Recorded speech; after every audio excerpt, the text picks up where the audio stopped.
감사합니다. 설교를 시작하면서 사진을 하나 보도록 하겠습니다. 지금 보고 계신 사진은 예수님이 사마리아 여인과 이야기하셨다고 전해지는 우물입니다. 아직까지 저 우물에서 물을 깃고 있습니다. 이 우물을 일컬어 야곱의 우물이라 부르는데 그 이유는 야곱 시대 때로부터 전해져 오는 우물이기 때문입니다. 이 우물의 폭은 사람 한 명이 겨우 들어갈 정도인데 우물의 깊이는 무려 41m라고 합니다. 그 당시에 41m 깊이의 우물을 파는 것은 결코 쉬운 일이 아니었습니다.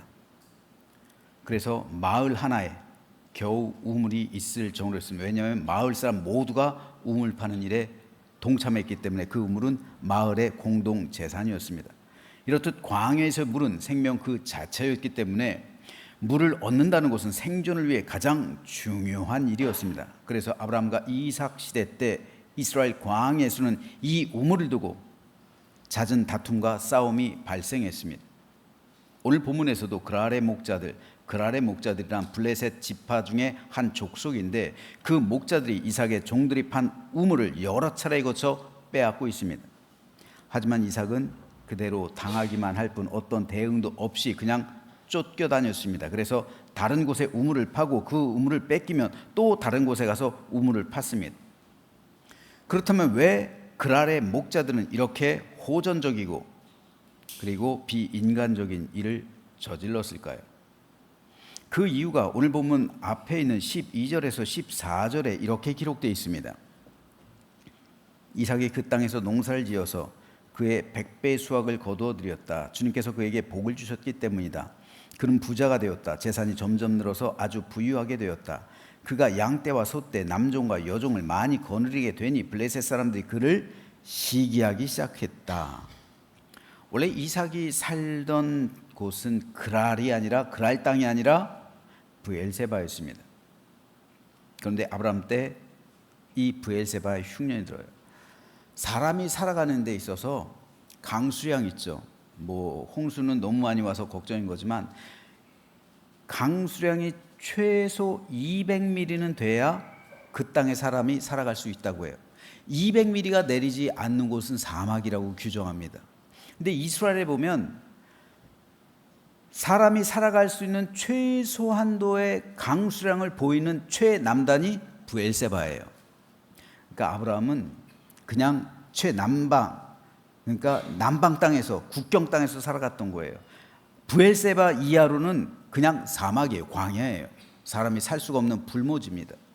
브엘세바까지 1년에 200mm가 내려요. 딱. 그런데 아브라함 때 이 그나마 내리던 200mm마저 내리지 않아서 가뭄이 엄청 들어서 흉년이 든 거예요. 그래서 상대적으로 여기보다 조금 더 비옥한 땅인 그랄 땅으로 이주해 간 겁니다. 북서쪽으로 이주해 간 거예요. 블레셋 사람들의 땅입니다. 그래서 블레셋 사람들에게 농사 짓는 법을 이삭이 배우기 시작했어요. 이삭 때 또 그 일이 발생해서 아브라함이 살던 브엘세바에 살다가 이삭 때 또 흉년이 드니까 아브라함이 그랬던 것처럼 블레셋 땅으로, 즉 그랄 땅으로 간 거예요. 그래서 이 사람들에게 농사 짓는 법을 배우기 시작합니다. 농지를 개간해요. 밭에 씨앗을 심습니다. 그런데 이삭이 무려 100배의 수확을 거둬들였다 기록하고 있죠. 이삭 당시는 씨앗 하나에 25배 내지는 50배가 달리면 아주 큰 풍년이라고 여겨지던 때예요. 25배는 풍년, 50배는 대풍년이에요. 그런데 이삭은 씨앗 하나에 무려 100배라고요. 100배. 100배의 축복은 어마어마한 축복입니다. 풍성한 소출을 거둔 거예요. 농사를 가르쳐 주었던 블레셋 사람들보다 수확량이 오히려 2배에서 4배가 더 많아진 거예요. 뿐만 아니라 이삭이 데리고 온 모든 짐승떼, 즉 소와 양과 염소 같은 그런 짐승들도 그 땅에서 심히 많아지게 됐고 종들 또한 훨씬 더 많아져서 이삭은 엄청난 거부가 됐다라는 말입니다. 블레셋 사람들은 흉년을 피하러 온 나그네가 자기 땅에서 자기들보다 훨씬 더 잘 살게 되고 번성하게 되고 강성하게 되니까 이게 시기가 났던 거예요. 그래서 마침내는 블레셋의 왕이었던 아비멜렉까지 나서서 우리 땅에서 떠나가라 내쫓았던 겁니다. 그리고 그 땅의 목자들은 이삭을 핍박해서 우물을 파는 족족 빼앗았던 거예요. 이건 아브라함 때도 그랬어요. 아브라함도 부자가 되니까 아브라함이 팠던 우물을 다 메워버렸어. 떠나가라는 거죠. 그래서 아브라함이 쫓겨나갔잖아요. 근데 이삭 때도 동일한 일이 발생하고 있는 거예요. 그럼에도 이삭은 우물을 뺏기고 농지를 뺏기고 짐승 먹일 목초지도 뺏기고 쫓겨나고 있죠. 그런데도 그 이후에도 이삭은 더 번성하고 축복받았고 더 형통했어요. 그렇다면 어떻게 이삭은 이렇게 풍성한 은혜와 복을 받을 수 있었을까요? 그 이유는 이삭에게는 보통 사람에게는 찾아볼 수 없는 하나님께서 복 주실 만한 아름다운 두 가지 열매가 있었어요. 그 두 가지 열매로 인해서 이삭은 풍성한 은혜와 복을 누리게 되었습니다. 오늘은 이삭이 맺은 그 두 가지 열매를 살펴보려고 해요. 그래서 오늘 우리도 이삭과 같이 그 두 가지 열매를 맺으면 우리의 삶도 이삭처럼 아름답고 축복된 삶을 누리게 될 줄로 믿습니다. 그래서 준비했습니다. 오늘 설교는 그에 관한 거예요. 먼저 그림을 하나 보겠습니다. 지금 보고 계신 그림은 렘브란트의 이삭의 희생이라는 그림이에요. 이 그림에서 렘브란트는 이삭을 청년의 모습으로 그리고 있어요. 그리고 이삭의 손이 뒤로 묶여져 있죠. 그리고 아브라함이 이삭을 이제 번제로 잡기 위해서 막 목을 따려고 하고 있어요. 자, 그런데 여기서 우리가 주목해 봐야 할 것이 있습니다. 이삭의 얼굴이 보이지 않아요. 왜냐하면 이때 이삭의 나이가 몇인지 정확하게 렘브란트가 몰랐기 때문에 그래요. 몇 살로 그려야 돼요? 도대체 이삭의 나이를 40살로 그려야 돼요? 60살로 그려야 돼요? 아니면 10대로 그려야 돼요? 그러니까 얼굴을 가린, 몰라요. 이삭의 나이를 추정할 수가 없어요. 실제로 이때 이삭의 나이를 둘러싸고 두 가지 유력한 설이 있습니다. 하나는 25세 설이에요. 사도 바울과 동시대를 살았던 유대 역사가 요세푸스는 그의 책 유대 고대사에서 이때 이삭의 나이가 25세였다고 기록해요. 역사는 오래된 자료가 더 신빙성이 높은 거예요. 성경도 그래요. 성경도 원본은 없잖아요. 필사본들만 남아있잖아요. 근데 그 필사본이 어떤 게 더 진실에 가까워요? 진리에 가까워요? 오래된 거. 왜요? 필사본은 이걸 받아쓸수록 어떻게 돼요? 잘못 받았을 경우가 있잖아요. 토시 하나라도 틀릴 수가 있잖아요. 그러니까 무조건 오래된 것이 더 신빙성이 높다고요.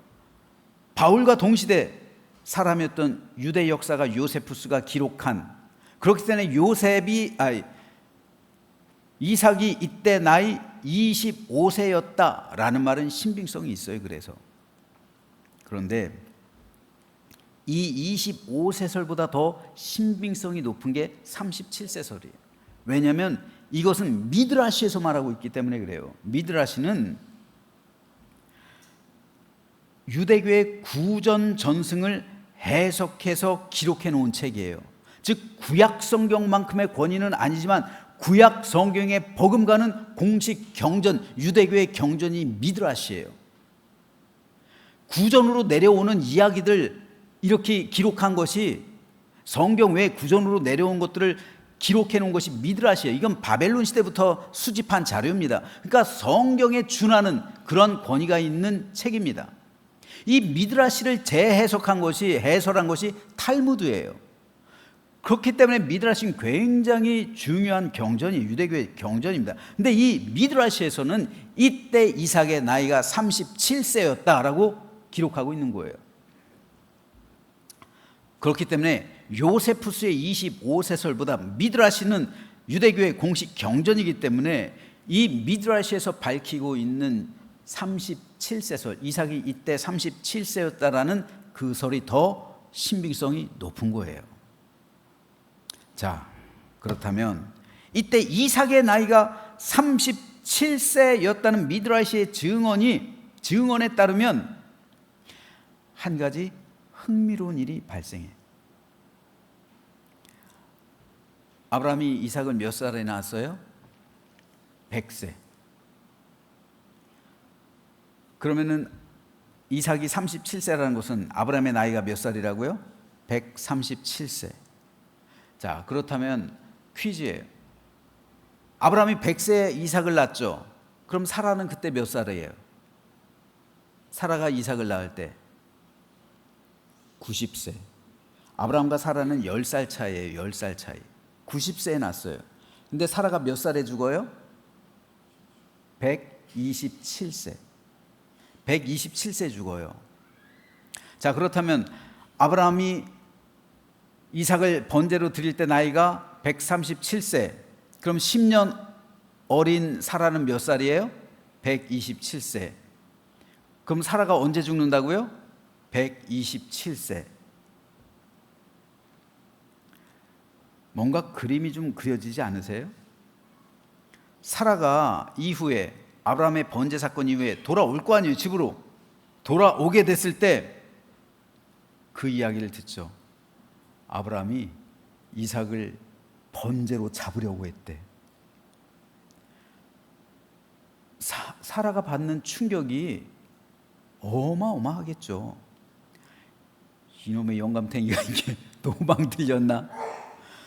사라 성격에 대판 싸웠을 것 같아요. 그랬죠. 사라 성격에 가만히 넘어가겠습니까 그걸? 또 바치라고 하면 어떡할 거예요? 하나님이 또 바치라고 하면. 그러니까 혹시 사라가 그 일로 인해서 혈압으로 쓰러진 거 아닐까요? 엄청난 충격받은 거 아닐까요? 그래서 그 해 죽은 거 아닐까요? 실제로 유대 전승에는 사라가 이때 충격으로 죽었다고 기록하고 있어요. 실제 그 전승에는요.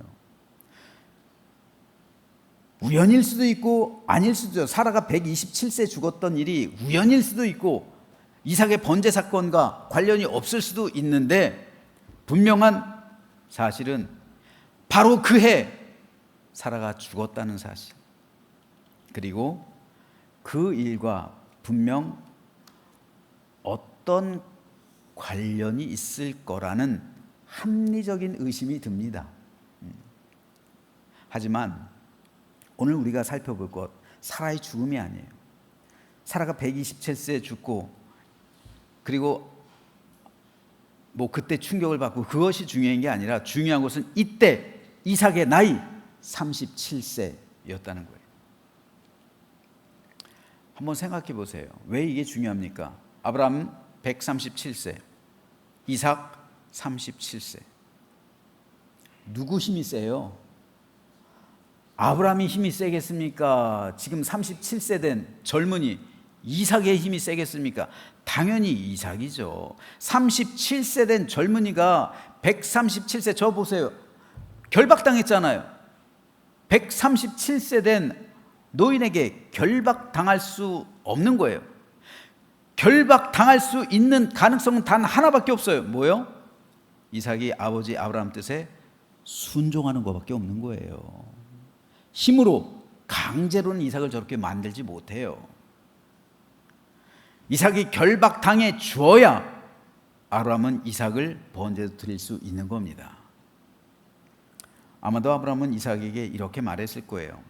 얘야, 하나님이 너를 약속의 자녀로 삼으셨다. 그런데 왠진 잘 모르겠는데 하나님이 너를 번제로 드리래. 그래서 아빠는 하나님 명령에 따라서 너를 지금 죽여야 돼. 그런데 이삭아, 염려하지 마. 하나님이 너를 다시 살려줄 거야. 그러니 애비 뜻을 따라다오. 만약 우리가 이삭이었다면 어떻게 반응했을까요? 아버지 노망 들렀어요? 대들지 않았을까요? 하나님 왜 나를 잡으라고 말하냐고, 왜 당사자인 나한테 말을 안 해주냐고, 응? 아버지 광신도라고 하면서 난리치지 않았을까요? 오히려 아버지를 묶어버리고 도망가지 않았을까요? 그랬을 것 같아요. 제가 이삭이라면. 어떻게 너 죽어야 된다, 어떻게 순순히 결박을 당해요? 힘으로 따지자면 이삭이 결박당할 게 아니라 오히려 아브라함은 이삭이 결박해야 돼요. 결국 아브라함이 이삭을 번제로 드릴 수 있었던 것은 이삭의 순종이 있었기 때문입니다. 이삭이 힘이 없어서 결박당한 게 아니에요. 아버지를 제압할 힘이 있어도, 내 생각과 뜻이 아버지와 달라도 아브라함에게 내리신 하나님의 그 명령에 나를 굴복시키는 것, 항복시키는 것, 이게 바로 순종입니다. 아브라함의 믿음도 대단하지만 이삭의 순종이 있었기에 아브라함의 믿음이 완성된 거예요. 믿음과 순종은 함께 가는 거예요. 진정한 믿음은 순종으로 증명되고 완성되는 겁니다. 우리가 아무리 하나님 나를 향한 하나님의 계획과 뜻을 알게 해주십시오 라고 기도한다 할지라도 순종할 준비가 되어 있지 않다면 하나님 우리를 사용하실 수 없습니다. 하나님의 일을 방해하는 가장 큰 적이 뭐일 것 같습니까? 바로 나 자신, 내 생각과 내 뜻입니다. 이것이 하나님의 뜻을 가로막는 가장 큰 장애물이 돼요. 예수님도 십자가 지시기 전, 바로 전까지 이 문제를 놓고 너무도 치열하게 기도하셨습니다. 땀이 피가 되기까지 예수님께서 하나님께 뭐라 기도하셨습니까? 아버지, 만일 아버지의 뜻이면 내게서 이 잔을 거두어 주십시오. 그러나 내 뜻대로 되게 하지 마시고 아버지의 뜻대로 되게 하여 주십시오. 아버지의 뜻을 이루기 위해서 내 뜻을 굴복시키는 것, 이게 순종입니다. 우리가 순종할 때 비로소 여호와 일의 하나님, 나를 위해 준비하시고 계신 하나님의 손길을 만나게 되는 거예요. 즉 여호와 일의 축복은 순종하는 성도에게만 임하는 하나님의 놀라운 축복입니다. 순종하지 않으면, 이삭이 굴복하지 않았다면, 이삭이 아브라함의 뜻에 따르지 않았다면, 이삭이 묶이는 편을 선택하지 않았다면 아마도 여호와 일에는 없었을 거예요. 그리고 그 여호와 일에 하나님께서 예비하신 그 양이 바로 예수 그리스도를 상징하잖아요. 그리고 예수님께서 죽으심으로, 예수님께서 하나님께 순종하심으로 목숨을 버렸잖아요. 그로 인해서 오늘 우리가 이 자리에 있을 수 있는 겁니다. 이것은 오늘 우리에게도 그러므로 중요합니다. 믿음이 있노라 하면서 하나님의 말씀에 비추어 봤을 때 내 생각과 내 뜻을 꺾지 못한다면 순종의 열매가 없는 거예요. 그 믿음, 온전한 믿음이 될 수가 없습니다. 예수님께서 이렇게 말씀하신 적이 있습니다. 누구든지 나를 따라오려거든 자기를 부인하고 자기 십자가를 지고 나를 따를 것이니라. 자기를 부인한다는 것, 곧 자기 뜻을 꺾는다는 거예요. 하나님께 순종하겠다는 것입니다. 자기 십자가를 진다는 것, 순종하는 것을 의미하는 거예요. 이삭처럼 죽음을 각오해야 될 때가 있는 거예요. 순종하기 위해선 이삭처럼 죽음을 각오해야 됩니다. 예수님처럼 순종하기 위해선 자신의 목숨을 바치시는 거예요. 순종하기 위해선 목숨을 버려야 할 때도 있다는 겁니다. 제자됨이란 결국 순종하는 믿음이에요.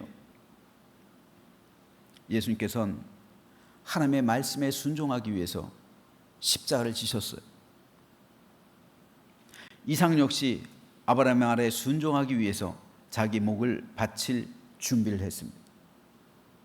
이것이 순종이에요. 그렇다면 오늘 저와 여러분은 어떻습니까? 우리는 과연 이삭처럼, 예수님처럼 순종의 열매를 맺고 있습니까? 지난 새벽에 말씀드렸던 것처럼 좋은 명마 구별법, 어떤 사람이 말 목장에 갔습니다. 수많은 말들이 뛰놀고 있어요. 종만 목장이었는데 이 중에서 이 수백 마리의 말 중에서 어떤 말이 명마입니까? 물어봤어요. 그랬을 때 그 조련사가 말합니다. 내가 보여드릴게요.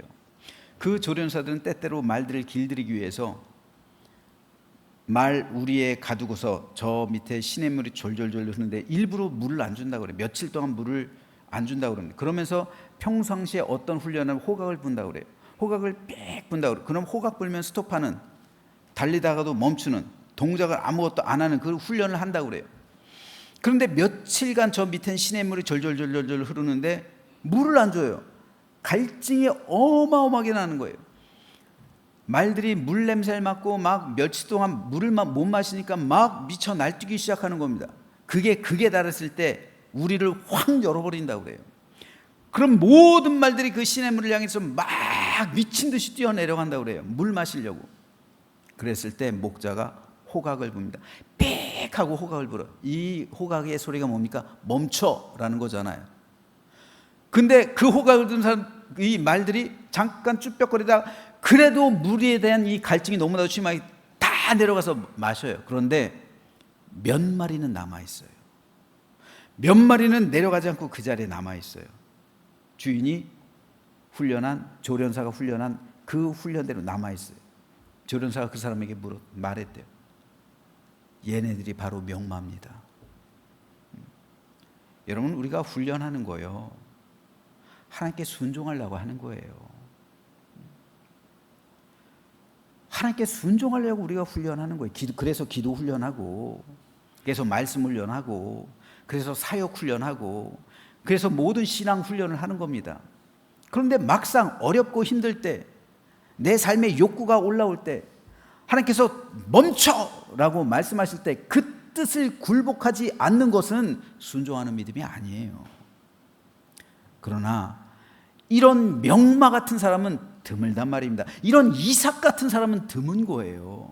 그렇기 때문에 이삭을 통해서 여호와 일에게 주어진 것이고요, 그리고 예수 그리스도를 통해서 생명과 구원이 이 땅 가운데 임하게 된 겁니다. 오늘 우리도 이런 순종의 축복이 있게 될 때 우리 삶 가운데서는 여호와 일의 축복이 벌어지게 되는 것이고요, 우리 삶에 하나님의 놀라신 구원과 생명의 역사가 임하게 되는 겁니다. 바라기는 오늘 복된 주일을 맞아서 이 자리에 나온 저와 여러분 모두에게 이제부터 순종의 열매로 인해서 하나님의 여호와 일의 축복을 받아 누릴 뿐 아니라 하나님께 기도하고 간구하는 모든 것이 풀려지는 은혜의 역사가 임하게 되기를 주님의 이름으로 축복합니다. 두 번째로 이삭이 맺은 두 번째 열매에 대해서 말씀드리겠습니다. 오늘 본문에 보면 우물을 둘러싼 갈등과 다툼이 나와요. 그런데 이것은 이삭이 아비멜렉 그리고 블레셋 사람들에게 일방적으로 당한 거예요. 이삭이 힘이 없어서 참은 게 아니에요. 아브라함이 개인의 군사 318명을 데리고 있었죠. 317명이에요? 8명이에요? 아무튼 데리고 있었어요. 300명이 넘는 군사들 데리고 롯을 구출하러 가잖아요. 이삭 역시 마찬가지로 많은 군사를 두었을 겁니다. 재산 또한 아브라함 때보다 더 많아졌어요. 그러니까 군사 역시 더 많았을 거예요. 실제로 오늘 본문 앞에 있는 14절을 보면 이삭에게 종이 심히 많았다 기록하고 있어요. 하지만 이삭은 그들과 다투지 않았어요. 아마 우리 같으면 블레셋 사람이 내 소유의 우물을 다 메꿨다, 그리고 내가 내 종들이 판 우물을 다 뺏었다라는 소식을 들으면 가만히 있지 않았을 거예요. 오늘 바로 앞에 있는, 오늘 본문 바로 앞에 있는 16절을 보면 아비멜렉이 이삭에게 말하였다. 우리에게서 떠나가시오. 이제 당신은 우리보다 훨씬 강하오 라고 말하고 있습니다. 아비멜렉과 블레셋 사람들이 이삭에게 속한 우물을 다 메꾸고 그들의 우물을 빼앗은 것은 더 이상 이 땅에서 농사 짓지 말고 떠나가라는 말입니다. 그러면은 농사를 위해 잘 개간해 놓은 땅, 누구 땅이 됩니까? 또 농사를 위해 힘들게 파놓은 우물들 누구께 됩니까? 다 뺏기는 거잖아요. 한 푼도 못 받고 나가야 되는 거잖아요. 빈손으로 이삭을 내쫓는 겁니다. 이 얼마나 억울하고 분노해야 할 일입니까? 충분히 전쟁 사유가 돼요. 하지만 이삭은 맞서지 않았어요. 억울했는데, 분통이 터졌는데 싸우지 않았어요. 이삭이 힘이 없어서가 아니에요. 아비멜렉이 뭐라 말합니까? 당신은 우리보다 훨씬 강합니다. 이삭이 강한 걸 알아요. 두려웠던 거예요. 만일 이삭이 힘으로 그들을 눌렀다면 그 땅 떠나지 않아도 돼요. 아비멜렉 죽이고 블레셋 사람 다 죽이고 그 성읍 차지하면 됩니다. 하지만 이삭은 그렇게 하지 않았어요. 도리어 쫓겨나가는 걸 선택했어요. 이게 이삭의 위대한 점이에요. 우리와 다른 점이에요. 힘이 있어도 아브라함에게 스스로 결박당했던 이삭은 세상 사람에 대해서도 똑같이 대했던 겁니다. 자기에게 힘이 있어도 그 사람 존중해주고 그 사람이 나를 모욕하고 멸시한다 해도 힘으로 그를 누르고 억압하지 않고 차라리 져주는 편을 선택한 사람. 이게 이삭이에요. 차라리 져주는 편을 선택한 사람. 이게 쉽습니까, 여러분? 차라리 져주는 편을 선택하는 거 쉬워요? 절대 쉽지 않아요. 내 모멸감, 내 수치, 그런데도 내가 차라리 져준다고요? 결코 쉬운 게 아니에요. 오늘 보면 19절에서 21절에 보면 그 후에도 이삭은 2번이나 우물을 뺏겨요. 이삭은 군사들 풀어서 그들을 응징할 수도 있었습니다. 하지만 이삭은 그들에게 우물마저 양보해요. 우물 파서 물을 얻는 게 지극히 어려운 시대라고 했습니다. 학자들의 연구에 의하면 수십 개를 파야 겨우 한 개를 얻는 시대예요. 근데 50m의 이 땅을 그 당시 파는 게 노동력이 어마어마한 거예요. 그런데 그걸 한 50개씩 판다고 생각해 보세요. 근데 겨우 하나를 얻는다고 생각해 보세요. 그걸 뺏어버린 거예요. 2번째 갔는데 그것도 뺏겨요. 이거 얼마나 분통 터지는 일이겠습니까? 하지만 이삭은 양보해버려요. 그리고 다른 데로 옮깁니다. 바보처럼 보이고 답답해 보여요. 하지만 이삭은 자기 힘으로 그들에게 맞서질 않았습니다. 여기서 우리는 이삭이 맺고 있는 2번째 열매를 발견하게 됩니다. 그것은 바로 온유함이에요. 많은 사람이 온유를 그저 부드러운 것, 기질적으로 온화한 것으로 생각하고 있는데요.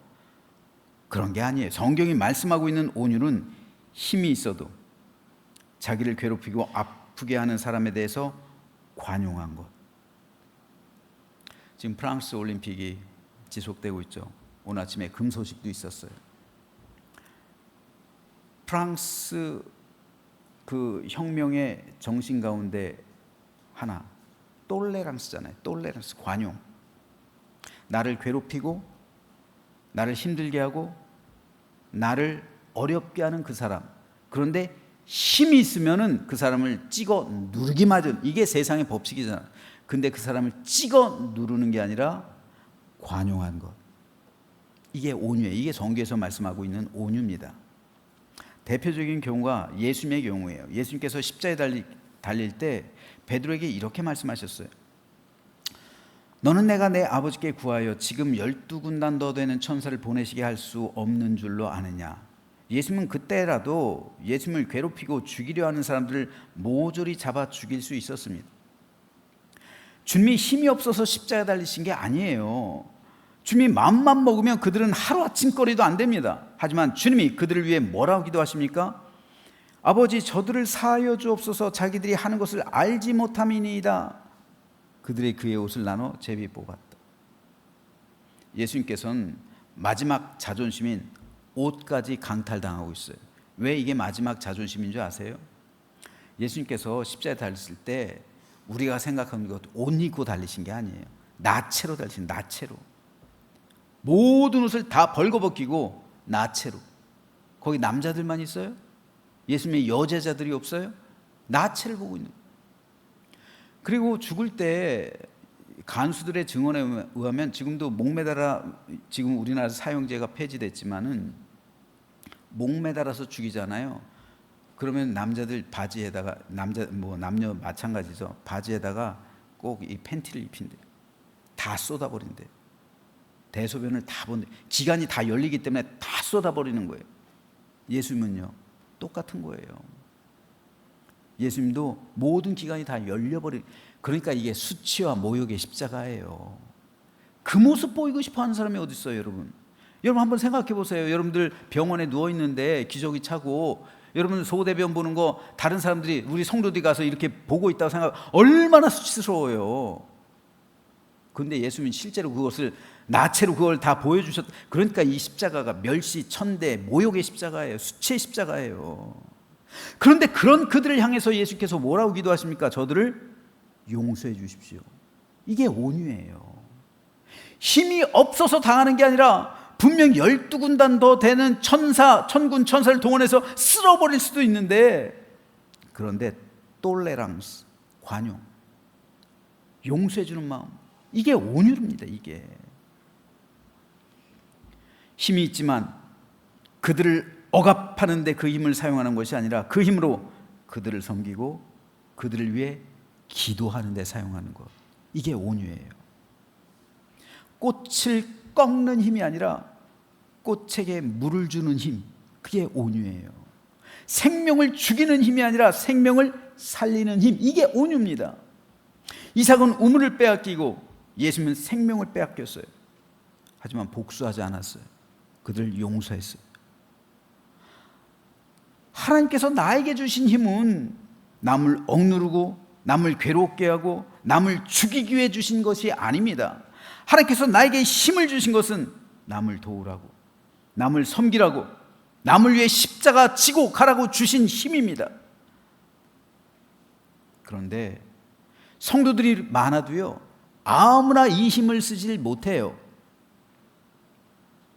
이 힘을 온전하게 사용하는 사람은 오직 온유한 사람밖에 없어요. 온유한 사람만 이 힘을 쓰는 거예요. 이에 대해 주님은 이렇게 말씀합니다. 나는 마음이 온유하고 겸손하니 나의 멍에를 메고 내게 배우라. 그리하면 너희 마음이 쉼을 얻으리니. 왜 우리가 예수님 믿고 따른다고 하면서 우리 마음이 쉼을 얻지 못할까요? 왜 우리 가정 가운데 안식이 없고, 왜 우리 교회 가운데 평화가 없고, 왜 우리 삶 가운데 쉼이 없을까요? 온유하고 겸손한 예수님의 마음을 아직 배우지 못했기 때문에 그래요. 하나님이 우리에게 능력 주시고 힘을 주신 것은 하나님의 교회와 연약한 성도를 돕기 위해서입니다. 그런데 만일 우리가 그 능력과 힘으로 다른 사람을 억압하고 억누른다면 이건 뭔가 잘못된 거예요. 하나님의 뜻에 어긋나는 겁니다. 예수님은 그러지 않았습니다. 오늘 본문에서 이삭 또한 그러지 않았어요. 이삭은 온유함으로 화평을 선포했고 예수님 또한 온유함으로 사람과 사람 사이에 화목을 주셨습니다. 그래서 성령의 열매 가운데 온유와 화평은 언제나 함께하고 있는 거예요. 온유한 사람이 있는 곳엔 화평이 있어요. 화평이 있는 곳엔 언제나 온유한 사람이 있어요. 가정도 그래요. 가정도 부부 가운데 한 사람만이라도 온유하면 싸움이 없어요. 교회도 누군가 온유한 사람들이 많아지면 다툼이 없어요. 내가 힘이 없어서가 아니에요. 내가 연약해서가 아니에요. 톨레랑스, 관용. 예수님처럼, 이삭처럼 힘이 있어도 져주는 거예요. 용서해 주는 거예요. 봐주는 거예요. 관용입니다. 온유예요. 그러니까 성경에서 말씀하고 있는 온유는 사실 어떤 것과 제일 비슷하냐면 관용이란 단어와 비슷해요. 그게 온유예요. 그러므로 오늘 저는 저와 여러분 모두가 온유한 사람이 되시기를 소망합니다. 그래서 여러분의 가정에 화평이 선포되기를 빕니다. 또한 우리 교회 가운데서도 화목이 선포되어서 쉼과 안식이 있는 천국 공동체가 되시기를 주님의 이름으로 축복합니다. 오늘 말씀 결론 맺습니다. 이삭은 순종과 온유라는 두 가지 열매를 맺었어요. 그래서 하나님께서 이삭에게 복을 주셨어요. 여호와 일의 축복 주셨어요. 르호봇의 축복을 주셨어요. 르호봇, 이제 번성할 것이다. 즉 하나님께서는 여호와 일의 영적인 축복도 주셨고 르호봇이라는 땅의 축복도 주셨어요. 이것이 하나님께서는 순종하는 자를 위해서 여호와 일의 축복, 온유한 자에게서는 땅을 기업으로 주는 축복을 주셨어요. 그래서 예수님께서는 이렇게 말씀하시잖아요. 온유한 자는 복이 있나니 그들이 땅을 기업으로 받을 것이며, 이 말씀에 대한 신뢰가 되는 사람이 바로 이삭입니다. 그래서 오늘 보면 마지막 절에서 이삭은 이렇게 고백해요. 이삭이 거기서 옮겨 다른 우물을 팠더니 그들이 다투지 아니하였으므로 그 이름을 르호봇이라 하여 이르되 이제는 여호와께서 우리를 위하여 넓게 하셨으니 이 땅에서 우리가 번성하리로다. 이 땅에서 우리가 번성하리로다. 온유한 자는 복이 있나니 땅을 기업으로 받을 것이요. 땅에서의 축복이에요. 순종하는 자에겐 여호와 일의 축복, 온유한 자에겐 르호봇의 축복을 하나님께서 허락해 주셨기 때문에 이삭이 그런 복을 누리게 되었던 겁니다. 오늘 우리도 마찬가지예요. 신앙생활하면서 우리도 하나님께 순종하고 온유함으로 다른 성도를 대하면, 다른 사람을 대하면 그의 삶과 세는 반드시 여호와 일의 축복과 더불어 르호봇의 축복이 임하게 될 줄로 믿습니다.